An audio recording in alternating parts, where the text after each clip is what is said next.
Iniciando mais um resumão de sexta, eu sou Cris Almeida, assessor de investimentos, e estou aqui toda sexta-feira para tratarmos de assuntos que fazem diferença no seu bolso, que nem tem um bolso hoje aqui. Vai assim mesmo. Hoje, sexta-feira 13 de março de 2026. Vamos falar disso da BlackRock. Cris Almeida, ouvi dizer que a BlackRock vai fechar, vai quebrar. O que está acontecendo? Vamos falar disso. Pão e Raizen é uma receita, não, Pão de Açúcar e Raizen é o nome da empresa, tá? Não tem nada Pão e Raizen, tá? Pão de Açúcar e Raizen. Petróleo, subiu o preço, agora baixou, agora subiu, o que está acontecendo? E também vamos falar do imposto de renda, que chegou a hora, né, pessoal? Chegou a hora boa do leão, do governo, dá uma bocanhadinha a mais aí no seu patrimônio. Vamos falar disso tudo. Vamos começar com a BlackRock, pessoal. Ai, gente, que canseira ter que desfazer algumas coisas aí, né? Porque é o seguinte, eu até coloquei os prints aí de alguns youtubers, influencers, né? Que traz as notícias. Então você vê aí, BlackRock, a crise chegou, a crise de crédito, né? O outro lá, eles avisaram, a BlackRock, aí uma seta para baixo, um gráfico caindo, e o outro lá, o influencer, BlackRock, pegaram todo o dinheiro, e aí o CEO da BlackRock segurando assim o saco do dinheiro dos investidores. O que está acontecendo, Cris Almeida? Pô, eu tenho investimento na BlackRock agora, vamos tirar tudo, o que está... Pessoal, vamos lá. Olha, esse é um problema que eu já apontei num vídeo que eu coloquei aqui no canal Capital e Renda, quando eu falo que os youtubers ou os influencers, eles vivem de cliques. E para que haja clique, tem que assim ter um sinal de alarme, um desespero, um pânico, um medo, porque as pessoas assistem o vídeo, né? E essa semana foi bombardeada, como vocês veem, eu fiz um print aí de vários vídeos, né? Mas tem muitos, de pessoas falando assim, o risco agora, BlackRock, tinha até um que eu deveria ter colocado uma bomba assim explodindo, BlackRock, tá pegando o dinheiro dos investidores, o que está acontecendo, meu Deus do céu? Bom, vamos por etapas, tá? A BlackRock é é a maior gestora de fundos de investimento do mundo, isso você tem que saber. Ela administra hoje um patrimônio de mais de 10 trilhões de dólares. Se você não sabe o que esse dinheiro significa, é 5 vezes o PIB brasileiro. Então a BlackRock tem 5 vezes mais dinheiro do que é produzido no Brasil por ano. Tá? Vamos começar por aí. E a BlackRock, ela tem vários tipos de investimentos, vários fundos de investimentos, ETFs, etc., como qualquer outra gestora que lida com essa situação. Então você vai ter fundos agropecuários que empresta dinheiro para agricultores, você vai ter fundos, por exemplo, voltados para o mercado da tecnologia, as big techs, tal, etc. Vai ter fundos que vão dar prioridade para os chamados ESGs, que são aqueles fundos que têm uma preocupação ambiental, blá, blá, blá. Então, tem vários fundos, existem centenas de milhares de fundos diferentes, e ó que é o número 1 dos fundos, que inclusive nem era da BlackRock, a BlackRock comprou esse fundo faz menos de um ano para cá. É um fundo que tinha como objetivo, ele rentabilizava emprestando dinheiro para o crédito privado, ou seja, para empresários. Aqui no Brasil a gente chama de debentures. O que é debenture? Quando você pega um dinheiro e empresta para uma empresa, e depois essa empresa vai te devolvendo, vai pagando o dinheiro de volta, com juros, obviamente, e você recebe aqueles juros e recebe aquele dinheiro. Tá. E o que aconteceu? Esse fundo muito específico da BlackRock, então são os 10 trilhões da BlackRock, não é esse desespero que estão falando aí, emitiu uma nota que já estava dentro das regras desse próprio fundo. Porque o que aconteceu? Um assunto que nós vamos falar daqui a pouco, e falamos na semana passada, o bombardeio no Irã, tal, a guerra, o petróleo, isso e aquilo, o povo fica tudo desesperado, né? Meu Deus, agora vai acabar o petróleo, vamos... Aí muita gente começou a sacar o dinheiro para colocar em outras reservas que não fossem as empresas, porque esse tipo de mercado, né, emprestar dinheiro para o mercado empresarial ficou mais volátil, ou seja, a liquidez ficou comprometida, porque muita gente começou a sacar o dinheiro. Mas isso pode, isso não pode? Primeiro, está dentro das regras. Eu quero que você entenda exatamente como foi. É assim, ó. Vamos imaginar a seguinte situação. Eu sou um banco ou uma gestora como a BlackRock e você é uma empresa, tá? Aí eu falo assim, olha, eu sei que você tem aí um negócio, uma padaria. Você tem uma padaria e você quer ampliar a sua padaria, o seu negócio, a sua lanchonete, e você está precisando comprar um equipamento, um forno de última geração para assar os bolos, pães, tá. Esse forno custa 100 mil reais. Vamos pegar um valor pequeno assim que eu nem sei quanto custa esse equipamento, tá. Aí você fala, beleza, você me empresta? Empresto, eu tenho aqui o dinheiro das pessoas que aportaram para mim, vou emprestar os 100 mil reais para você. Aí fiz o empréstimo e tal, e você feliz da vida, você é o empresário, a empresária, comprou lá o forno, fez uma reforma que precisava na sua lanchonete, na sua padaria, tudo certinho, pronto para começar, rodou o primeiro mês, aí eu falo assim, ó, vamos desfazer o negócio, viu? Lembra aqueles 100 mil que eu emprestei, que você ia me pagando parcelado mês após mês com juros? Me devolve tudo o dinheiro, porque não vai dar mais não, tá? E o que você vai fazer? Você vai falar, não tem como. Eu já peguei esse dinheiro, eu sou uma empresa, eu já investi, eu comprei equipamento, eu fiz reforma. Como é que eu vou devolver um dinheiro? Eu não tenho esse dinheiro para te devolver. Eu posso pagar parcelado, tal como foi combinado no acordo, mas devolver todo o dinheiro não tem como. Foi exatamente isso que aconteceu com esse fundo da BlackRock, que é um fundo que fazia investimentos no setor privado, ou seja, em empresas. Então, eu, pessoa comum, eu colocava o meu dinheiro nesse fundo e a BlackRock emprestava, então, para o crédito privado que ia pagando aos poucos. E por causa desse bafafá todo de guerra, Irã, petróleo, isso e aquilo, o povo começou a querer sacar todo o dinheiro no mesmo tempo. E a BlackRock falou, não dá para fazer isso. Esse dinheiro foi emprestado para essa, para aquela empresa. Não tem como sacar tudo de uma vez. E aí colocou-se uma limitação de até 5% e tal. Lembrando, isso não foi mudado as regras do jogo depois que o jogo começou. Lá no ato de assinatura do contrato, isso já estava tudo bem especificado. Olha, isso aqui é um fundo, usando o linguajar brasileiro, tá? Um fundo de debêntures. Nós vamos utilizar o dinheiro desse fundo para emprestar para empresas, com a rentabilidade dessas empresas que vão pagar esse empréstimo. Então nós vamos devolver esse dinheiro para os cotistas desse fundo e blá blá blá blá blá blá. Mas aí tá aí os cavaleiros do apocalipse, né? Falando que vai quebrar, a BlackRock fechou, a BlackRock tá roubando dinheiro, como é que faz? Travou tudo, pegaram, olha esse último vídeo aí embaixo, pegaram todo o dinheiro. Gente, muito cuidado com esses alarmistas. Inclusive eu peço para você, tá aqui nesse canal, no canal Capital e Renda, o último vídeo que eu postei, se eu não me engano na segunda ou na terça-feira, eu abro os olhos exatamente por isso, tá? Porque senão, em vez de ser um investidor, você se torna o quê? Um apostador. Você vai entender o mercado financeiro como um cassino, e nesse vídeo eu alerto sobre isso. Então, muita atenção, tá? É importante que você tenha informações bem embasadas, por isso também que eu estou me dispondo toda sexta-feira a trazer aqui um resumão da semana. Não, você está defendendo a BlackRock? Gente, eu não estou defendendo nada. Mas quem sou eu para defender BlackRock? Perto da BlackRock de 10 trilhões, eu sou nada, entendeu? Mas o que é certo é certo. E a gente tem que deixar as coisas muito claras e evitar e fugir, igual o diabo foge da cruz, de alarmismos que não servem para absolutamente nada. Serve sim para gerar clique, né? Aí a pessoa fica preocupada, aí deixa eu ver o que está acontecendo, aí todo mundo clica, clica, clica. O youtuber fica feliz da vida, que ele chamou atenção, um monte de gente foi lá ver o vídeo, mas não é nada disso que está acontecendo. Bom, virando a página, Pão de Açúcar e Raizen. Muita gente fala Raizen, né? Raizen. O que está acontecendo? Bom, eu já falei no resumão de sexta da semana passada e no resumão de sexta da semana retrasada que o Brasil está tendo recordes e mais recordes de empresa entrando em recuperação judicial.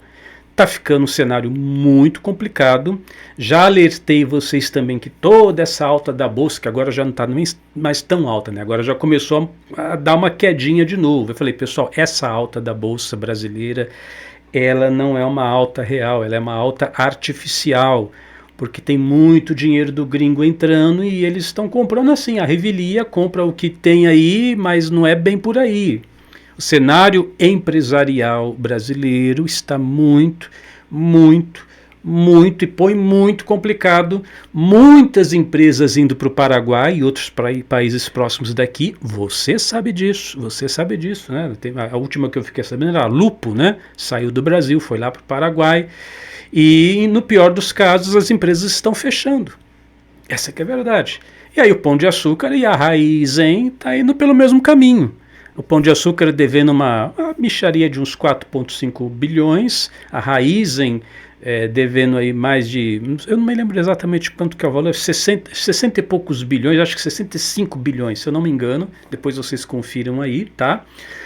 Alguns analistas até falaram, não, isso é por causa de ingerência, porque é por má administração, até pode ser um pouco de má administração, mas tem até aquele ditado no meio econômico, né, que uma empresa ruim numa economia boa, ela sobrevive. Agora uma empresa boa numa economia ruim, fica realmente muito complicado dela sobreviver. E é o que está acontecendo. E isso também foi muito afetado pela alta da inflação e, consequentemente, da Selic. Se você ainda não sabe, por que o Banco Central aumenta a Selic? Para ver se dá uma segurada na inflação. Porque quando a taxa de juros fica mais alta, as pessoas tendem a segurar o dinheiro, não faz tanto financiamento, gasta menos. Consequentemente, é uma forma também artificial de tentar baixar a inflação. E a Selic saiu há pouco tempo atrás de 2% e agora está a 15%. Prometeram que na próxima reunião agora, que vai ser esses próximos dias, eles iam baixar 0,5%, vai para 14,5%, mas agora o Galípolo já olhou, olha, eu acho que não vai ser 14,5%, talvez vai ser, vão abaixar só 0,25%, vamos ver como é que estão, vamos esperar para ver o que vai dar. Mas a taxa de juros muito alta, o que acontece? Essas empresas, tanto Pão de Açúcar e principalmente Raízen, fizeram muitos empréstimos atrelados à inflação, à taxa Selic. Só que quando eles fizeram o empréstimo, a Selic estava baixa. Aí a Selic foi aumentando, e a dívida se tornou, sabe aquela história da bola de neve? Isso aí que aconteceu. E é relevante o fato sim, porque Pão de Açúcar, por exemplo, já foi a maior rede de supermercados aqui do Brasil. Raízen é um consórcio da Cosan com a Shell, tal, então estão tentando aí fazer uma empresa de combustíveis que dá prioridade ao segmento alternativo, produção de álcool, blá blá blá, essa história toda, mas o cenário econômico brasileiro está muito complicado. Aí o que tem que fazer? Já falei na semana passada, o governo precisa enxugar a máquina pública, precisa ter mais esse ajuste fiscal no nosso país, gastar menos do que se ganha, mas enfim, isso vai acontecer, isso não vai? Só Deus sabe, como diz o outro, né? Mas o fato é que essas duas empresas é só um retrato do que está acontecendo com tantas outras empresas que estão passando por muita dificuldade no país e, claro, isso afeta diretamente o seu bolso, porque não tem como, né? Não tem como, daqui a pouco, eu não sei, talvez você seja dono de uma empresa, já sentiu os efeitos de toda essa atrapalhada econômica que nós estamos vivendo. Mas muito bem. Depois petróleo, crise Armeida, o petróleo disparou. Agora eu ouvi dizer que caiu. Agora eu ouvi dizer que subiu. Vai cair de novo. Isso se chama volatilidade. Volatilidade é quando você tem um determinado mercado de qualquer ativo, tá? Petróleo, ouro, Bitcoin, ações, não importa, fundos imobiliários, e ele começa, o gráfico começa a fazer assim, ó, sobe, desce, sobe, desce, sobe, desce, sobe, desce. Se você me perguntar hoje, para onde vai o petróleo? Vai subir ou vai cair? Ninguém sabe, a maioria aposta que vai subir. Porque tem o famoso Estreito de Hormuz aí, que fica ali na beira, nas praias do Irã, vamos assim dizer, né? E você sabe que o Irã nem é então o maior produtor aí de petróleo do mundo, não é isso não, pessoal. Os países árabes ali vizinhos produzem mais petróleo do que o Irã. Só que para sair dali tem que passar ali naquela rebarbinha do Estreito de Hormuz, e o pessoal começou a colocar mina de água, né, para os navios passar ali, explodir e tal, etc. Já expliquei também no vídeo retrasado que isso é um jogo de xadrez muito complicado, porque sim, a produção, 20% da produção de petróleo e outros insumos importantes, insumos agrícolas, por exemplo, para a produção de fertilizantes, passam por esse estreito. E agora o Irã fazendo esse terrorismo todo para os navios que passam ali. Eu disse também o seguinte, olha, é um jogo de xadrez porque, veja, Estados Unidos, ele tem independência de petróleo, ele não precisa desse petróleo que está aí. Quem precisa desse petróleo que está aí é principalmente a China, Europa também e Japão também. Precisa muito do petróleo que passa por aí. Estados Unidos nem tanto, entendeu? Então a China é uma grande prejudicada com essa alta. Tanto é que os chineses, o Xi Jinping já falou que não vai não exporta mais petróleo para lugar nenhum. Petróleo China fica na China. Então não estão exportando mais.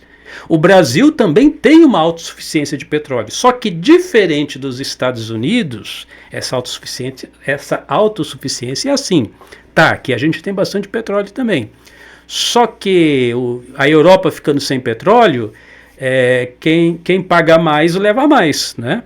Então vai ser um debate que vocês vão ouvir. Ninguém está falando disso ainda, tá? Mas vocês vão ouvir da possibilidade de exportação do petróleo brasileiro para a Europa ou mesmo para a China, tal. E aí, consequentemente, o preço vai subir. O preço do petróleo subiu nesses últimos dias aqui, não foi por causa disso não, viu, pessoal? Vamos deixar isso muito claro. Eu vou até te explicar por quê. A razão do combustível ter subido no Brasil, porque não deu nem tempo, né?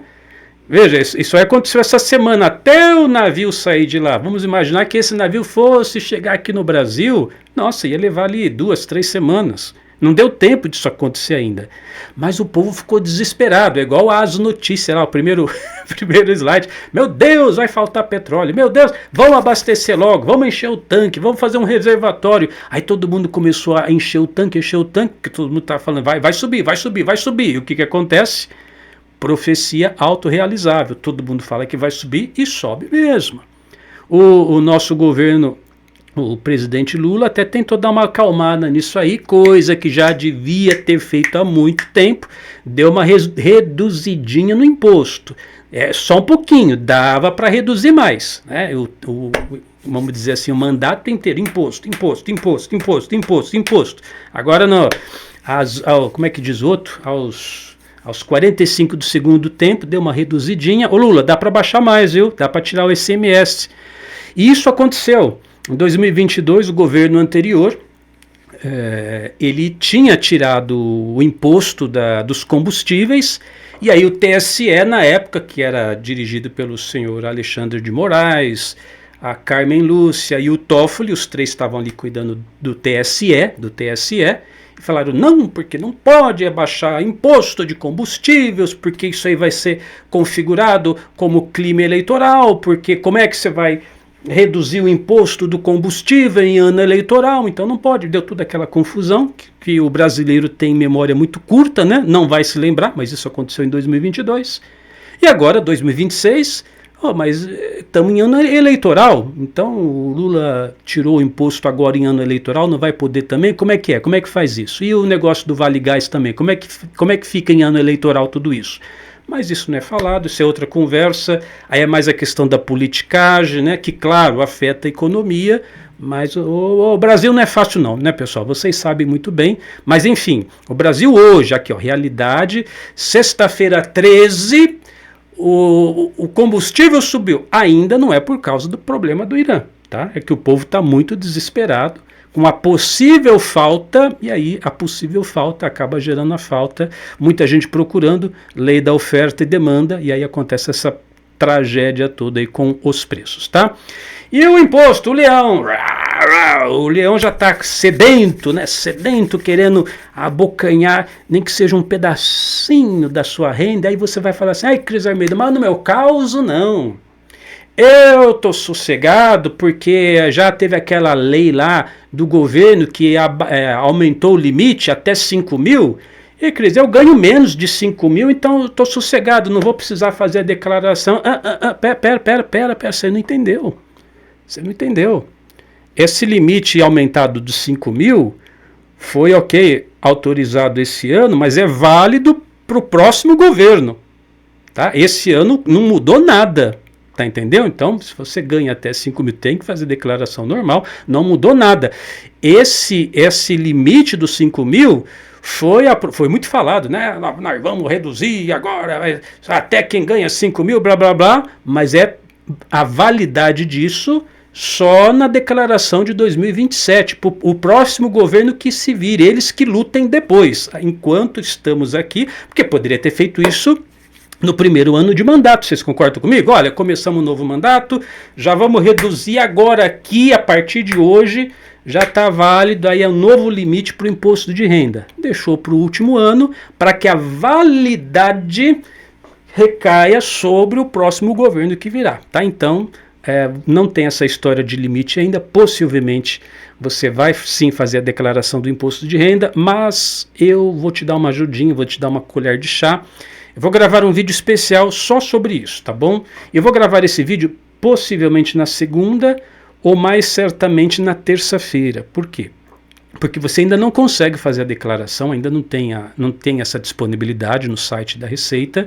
Na segunda-feira, dia 16, a Receita Federal faz aquela apresentação para os jornalistas, tal, aquela live, dá as instruções, fala de alguma eventual mudança, e com essas instruções todas, aí eu vou recolher essa informação e na terça-feira, mais precisamente, se der na segunda eu faço, mas mais precisamente na terça-feira, aí eu gravo um vídeo explicando sobre as novas regras para esse ano de 2026, se teve alguma alteração, quem que é obrigado a declarar, quem que não vai declarar, como é que você vai fazer a declaração, blá, piriri, pororó, tá? Então fica sossegado, é só... Veja se você está inscrito aqui no canal Capital e Renda para você ficar por dentro de todas essas informações. Tá bom, pessoal? Cris Almeida, você falou um negócio que eu fiquei com dúvida, um troço lá que eu não entendi. Manda uma mensagem para mim. Tá aí no WhatsApp, olha, 14 991 256 123, 14 991 256 123, vai ser uma satisfação falar contigo, não é robô, não é automatizado, sou eu mesmo que vou estar respondendo a qualquer dúvida e questão que você tem aí, tá bom, pessoal? E lembre-se de acessar o nosso novo site inaugurado esse ano, capitalerenda.com. Acesse aí agora, terminou o vídeo, já acessa, capitalerenda.com.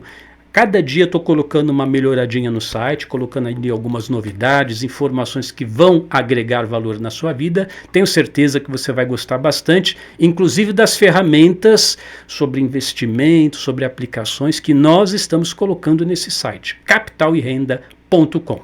Eu sou Cris Almeida, sucesso e prosperidade para você.